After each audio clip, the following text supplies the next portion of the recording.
प्राचीन काल की बात है।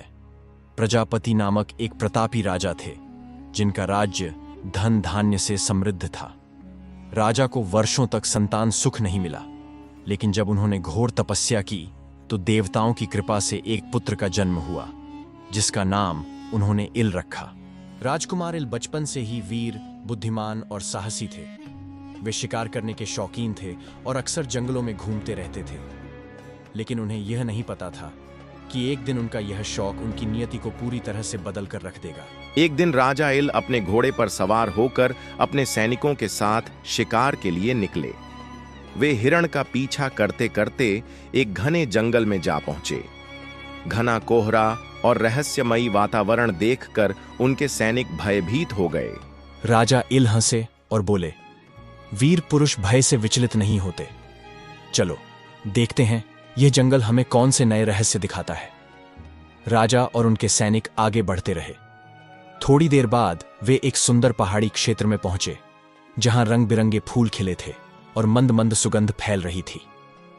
वातावरण असामान्य रूप से मोहक था। लेकिन जैसे ही राजा इल ने आगे कदम बढ़ाया, एक अद्भुत घटना घटी। अचानक पूरे जंगल में एक दिव्य आभा फैल गई। वे देख सकते थे कि चारों ओर मौजूद हर जीव जंतु, यहां तक कि उनके साथ आए सैनिक भी स्त्री में बदल गए थे। राजा इल चौंक गए। उन्होंने अपने हाथ देखे, वे कोमल और स्त्री जैसे हो चुके थे। उनके बाल लंबे हो गए थे और उनका शरीर एक सुंदर स्त्री का रूप ले चुका था। तभी आकाशवाणी हुई, यह स्थान भगवान शिव और माता पार्वती का क्रीड़ा स्थल है। जब भगवान शिव माता पार्वती को प्रसन्न करने के लिए अर्धनारीश्वर रूप धारण करते हैं, तो इस भूमि पर हर पुरुष स्त्री में परिवर्तित हो जाता है। राजा इल को समझ आ गया कि यह किसी साधारण घटना का परिणाम नहीं था, बल्कि स्वयं महादेव की इच्छा थी।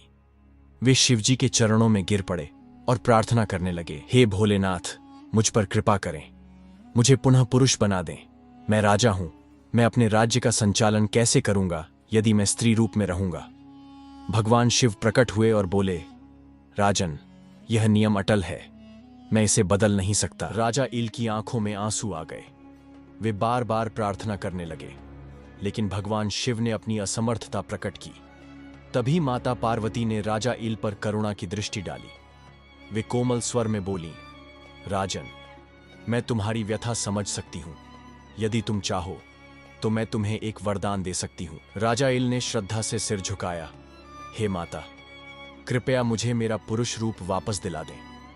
माता पार्वती ने क्षण भर सोचा और फिर कहा, मैं तुम्हें पूर्ण रूप से पुरुष तो नहीं बना सकती, लेकिन मैं तुम्हें एक समाधान दे सकती हूं।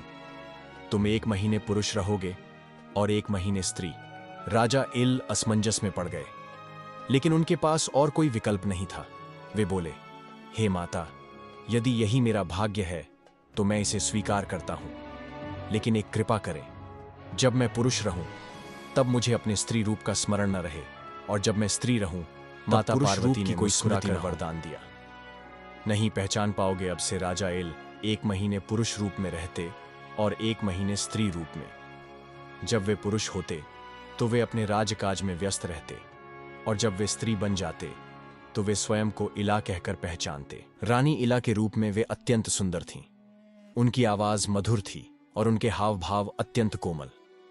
उनके स्त्री रूप में भी कई राजकुमार मोहित हो जाते, लेकिन उन्हें यह झात नहीं था कि यह वही वीर राजा इल हैं। एक दिन जब वे इला रूप में थीं, उनकी भेंट चंद्रवंश के राजकुमार बुद्ध से हुई। बुद्ध उनकी सुंदरता पर मोहित हो गए और उनसे विवाह का प्रस्ताव रखा। इला को कुछ याद नहीं था कि वे वास्तव में पुरुष भी हैं। वे विवाह के लिए राजी हो गईं, और इस तरह उनका विवाह राजकुमार बुद्ध से हो गया। समय बीतता गया। जब इला का 1 महीना पूरा हुआ तो वे पुनः राजा इल में परिवर्तित हो गए, लेकिन अब वे चंद्रवंश के महल में थे, जहां सब उन्हें एक स्त्री के रूप में जानते थे। राजा इल को कुछ समझ नहीं आया कि वे वहां कैसे पहुंचे। उन्होंने सैनिकों से पूछा, लेकिन किसी को भी सच्चाई नहीं पता थी। जब राजकुमार बुद्ध आए तो उन्होंने ईल को पहचानने से इनकार कर दिया। तुम कौन हो? मेरी पत्नी इला कहाँ है? बुद्ध ने गुस्से में पूछा। राजा इल स्तब्ध रह गए। वे समझ गए कि उनका स्त्री रूप अब पूरी तरह से एक नई पहचान बना चुका था। इस रहस्य को जानने के लिए वे पुनः कैलाश पर्वत गए और माता पार्वती से प्रार्थना की। माता ने कहा, राजन, यह तुम्हारी ही इच्छा थी कि जब तुम पुरुष रूप में रहो तब स्त्री रूप की याद न हो, और जब स्त्री रूप में रहो तब पुरुष रूप की याद न रहे। अब तुम क्या चाहते हो? राजा इल ने गहरी सांस ली। वे समझ चुके थे कि उनका जीवन अब सामान्य नहीं रहेगा। उन्होंने माता से विनती की कि वे हमेशा के लिए अपने पुरुष रूप में लौटना चाहते हैं। यह कथा हमें सिखाती है कि जीवन में कई बार ऐसी परिस्थितियां आती हैं जिन पर हमारा कोई नियंत्रण नहीं होता। राजा इल का जीवन एक शाप के रूप में बदल गया, लेकिन उन्होंने अपने भाग्य को स्वीकार कर उसे अपनी शक्ति बना लिया। किन्नरों की उत्पत्ति से जुड़ी यह कथा हमें यह भी सिखाती है कि ईश्वर के नियम अटल होते हैं, लेकिन करुणा और धैर्य से हम अपने जीवन को बेहतर बना सकते हैं।